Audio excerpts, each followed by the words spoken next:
Hello friends, ఇవాళ topic ఏంటంటే నిన్న ఏది war two free release function అయితే జరగడం జరిగింది. సో దాంట్లో ముఖ్యంగా ఏంటంటే అటు రితిక్ రోషన్ ఇటు జూనియర్ ఎన్టీఆర్ ఇద్దరు కూడా మెయిన్ ముఖ్యమైన పాత్రలు వహించడం జరిగింది అందులో.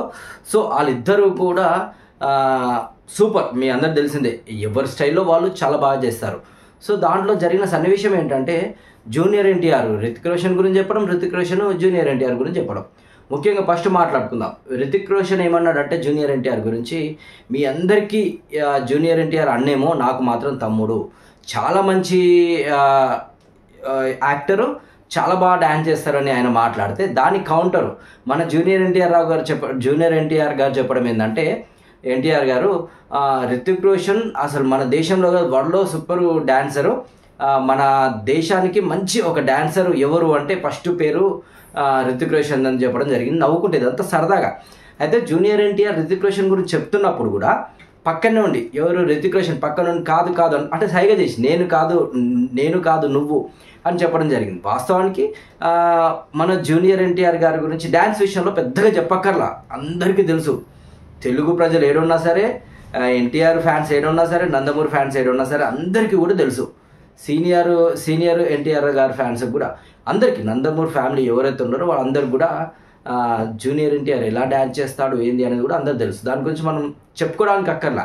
కానీ అక్కడ మాత్రం డిఫరెంట్ స్టోరీ ఏంటంటే ఈయన చెప్పడము, ఆయన నేను కాదు ఈయన అనడము. సో అట్లా సరదాగా ఫంక్షన్ అయితే జరగడం జరిగింది. దాంట్లో జూనియర్ ఎన్టీఆర్ చాలా మాటలు మాట్లాడడం జరిగింది. అంటే కొన్ని కాంట్రవర్షియల్ కూడా ఉంటుంది, మాట్లాడొద్దేమో కానీ చెప్తున్నాను. కాంట్రవర్షియల్గా మాట్లాడింది ఏంటంటే, నా వెనకాల నాకు తోడుగా, నా వెనకాల నాకు ధైర్యంగా ఎవరు లేరు, మా అమ్మ నాన్న మాత్రమే. అంటే ఇటు బాలకృష్ణని పక్కన పెట్టినట్టు, నెక్స్ట్ చంద్రబాబు ఫ్యామిలీ అంటే సంబంధం లేదనుకో వీళ్ళకు, సో చంద్రబాబుని కూడా పక్కన పెట్టినట్టే ఆల్మోస్ట్ చెప్పాలంటే. మరి నందమూరి ఫ్యామిలీ అంతా ఒకటే, మరి ఎందుకు ఆ రకంగా మాట్లాడాడు అంటే నిజంగా అయినా ఎదిగేటప్పుడు మన బాలకృష్ణ గారు సపోర్ట్ చేయలేదా? సో చాలామంది అనుకుంటారు ఫస్ట్ 1-2 సినిమాల తర్వాత కానీ జూనియర్ ఎన్టీఆర్ని పెద్దగా క్లోజ్గా మూవ్ కాలేదు హరికృష్ణ గారు అని కూడా చెప్తూ ఉంటారు. సరే, చనిపోయిన వ్యక్తి గురించి మనం మాట్లాడొద్దు. సో ఆయన కూడా తర్వాత మళ్ళీ వాళ్ళ చిన్నప్పుడే నేను మా ఫాదర్కి కూడా పరిచయం చేశానని చెప్పడం జరిగింది. అది కూడా వాస్తవమే. సో కొన్ని రూమర్స్ అయితే వస్తూ ఉంటే దాన్ని మనం పెద్దగా పట్టించుకోవద్దు.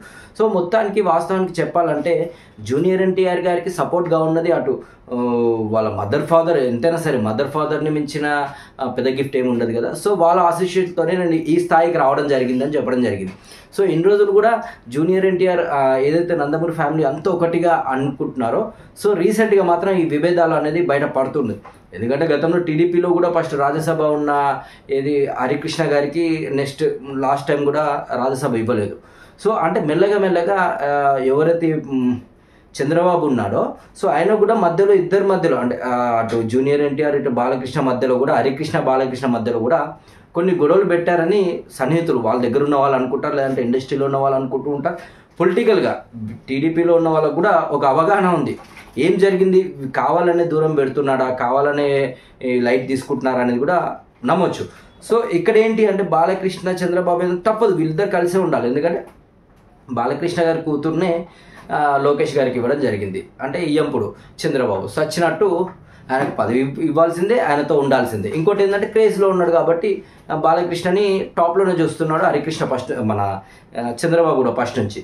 సో హరికృష్ణన్ మరి ఎందుకు పక్కన పెట్టాడు అనేది కూడా ఒక క్వశ్చన్ మార్క్. ఒకప్పుడు ఇదే జూనియర్ ఎన్టీఆర్ని ఎలక్షన్లో కూడా వాడుకోవడం జరిగింది. టీడీపీ ఎలక్షన్లో చాలా ఏరియాలలో ప్రచారం చేయించుకోవడం జరిగింది, తిరగడం జరిగింది. ఎన్టీఆర్ గారు కూడా టీడీపీకి బాగా సపోర్ట్ చేయడం జరిగింది. ఆయన కూడా ఇప్పటికీ ఒప్పుకుంటాడు, టీడీపీ అనేది నా పార్టీ, నా సొంత పార్టీ అని చెప్తాడు.